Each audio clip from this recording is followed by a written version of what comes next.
মকর রাশির ব্যক্তিদের জন্য ৩১শে মার্চ দিনটি দায়িত্ব পালনের এবং কঠোর পরিশ্রমের। শনির প্রভাবে আজ আপনার কর্মক্ষেত্রে ব্যস্ততা বাড়বে, যা আপনার দীর্ঘমেয়াদী ভবিষ্যতের জন্য শুভ ফল নিয়ে আসবে। আপনি যদি দীর্ঘ সময় ধরে কোনো জটিল প্রজেক্ট শেষ করার চেষ্টা করছেন, তবে আজ তা সফলভাবে সম্পন্ন হবে।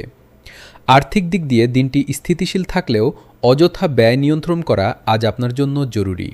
জমি বা সম্পত্তি সংক্রান্ত কোনো পুরনো বিবাদ থাকলে তা আজ মিটে যাওয়ার সম্ভাবনা রয়েছে।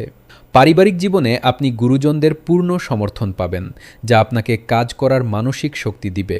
দাম্পত্য জীবনে ভুল বোঝাবুঝি দূর হবে এবং একে অপরের প্রতি শ্রদ্ধা ও বিশ্বাস বাড়বে। স্বাস্থ্যের প্রতি যত্নশীল হন, বিশেষ করে হাড়ের সমস্যা বা জয়েন্টে ব্যথার রোগীদের আজ সাবধানে থাকতে হবে। শিক্ষার্থীদের জন্য আজ একাগ্রতা বজায় রাখা জরুরি। আজ আপনার শুভ রং কালো এবং শুভ সংখ্যা ৮। পরিশ্রমী আজ আপনার সাফল্যের চাবিকাঠি।